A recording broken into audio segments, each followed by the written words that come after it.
Hi mga kabady, magandang hapon sa ating lahat. So ayun, for today's vlog mga kabady, another day, another car na naman tayo.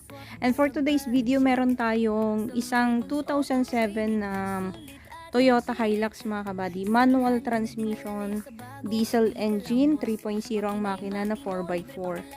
Yan. So ang kanyang mga gulong, unahin natin sa kanyang mga gulong. All brand new mga kabady. Wanderer na 100% brand new tires. Paikot po yan, 4 na gulong. And then, yung kanyang mga pintura ay original mga kabady. Urig-urig siya. Walang retouch yan. Urig-urig. Kasi nung pandemic, hindi na to ginamit mga kabady. Bali, minsan-minsan na lang siya ginagamit para hindi siya may stock up. So, ito, naka-headlight. Linaw-linaw pa ng headlight niya. Hood niya. Ito lang yung minor issues niya. Ayan, minimal hairlines, minimal scratches na matatanggal naman po yan sa buffing. Yung kanyang tail light, napakalinaw pa, kompleto yan, walang mga basag yan mga kabady. Tapos yung kanyang plaka, ganda mga kabady. Sa kanyang bumper, walang mga damage. Yan lang, mga hairline scratches na very normal sa second hand na sasakyan. Pero naayos yan mga kabady sa backing. Yeah, so 3.0 ang kanyang makina, D4D. Ito ay 4x4 mga kabady. Paikot. Brand new yung kanyang gulong. Stepboard na siya at naka rain gutter. Yeah, so sa kanyang bed liner, ganda pa ng bed liner niya. Hindi siya napahirapan. Ang ganda mga kabady. Yan. Tapos, naka-conduction sticker sa likod, urig-urig, salamin ng bintana at sa likod. Fresh na fresh, mga kabady, oh. Kulang lang ng washing. Dashboard, airbag. Ganda, mga kabady. Intact na intact. Ceiling, napakalinis. Napakalinis niya. Mga ilaw, gumagana, kumpleto yan. Sun visors, ang mga sira yan. May ano pa ito mga kabady? Manual booklet. Naka-manual booklet siya. 4x4 niya, gumagana. Yan. Cambio niya. Tingnan nyo naman mga kabady. Oh. Head unit niya. Urig pa na head unit ng Toyota Hilux. Manobela. Detailed na detailed pa siya.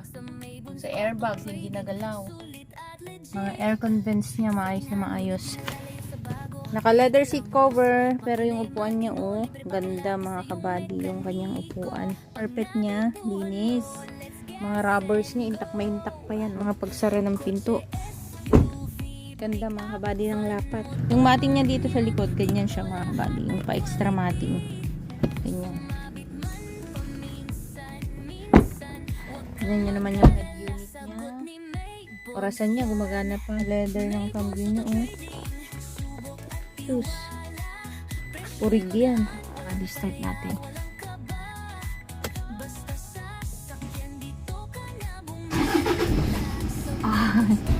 Ganda pa ng under nito mga kabady.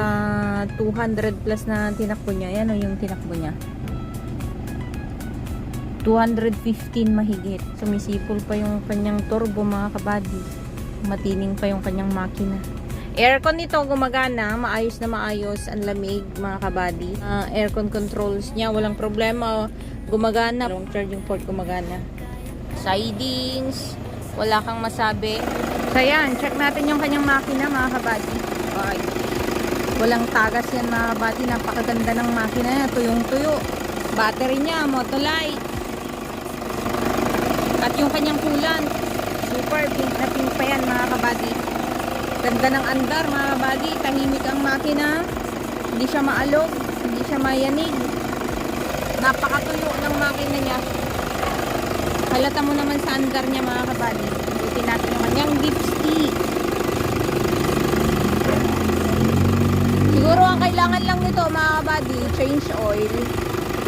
Pero malabnaw pa yung kanyang oil. Normal. At walang usok at talsik yan mga kabady. Mga wires niya, wala pang indications na nabaklas mga kabady. Talagang naalagaan itong Hilux na to. Napakaganda mga kabady, oh. Tuyong-tuyo. Andar niya, pinong-pino. Tatak nito, napakaganda mga kabady. At yung kanyang 4x4 ay nag-i-engage ng accurate. Tuyong-tuyo. Oh. Wala kang masabi. Reserba, makapal din. So baka naghahanap kayo ng ganitong sasakyan mga kabady. Napakaganda ng unit na to. Ito ay 2007 na manual transmission 4x4 mga kabady. 3.0 ang makina. Toyota Hilux mga kabady. Gandang pang service. Ang ganda ng andar. Ang ganda ng hatak.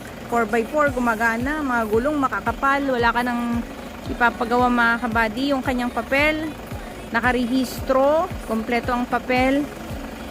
Yan, so binebenta lang natin ito sa 685,000 mga kabady. Negotiable upon viewing. Ayan, tawad na lang dito mga kabady. Check nyo muna yung unit at wala naman tayong masyadong pag-uusapan dito. Madali tayong kausap sa presyo mga kabady. So yun lang mga kabady, magandang hapon sa ating lahat. God bless po.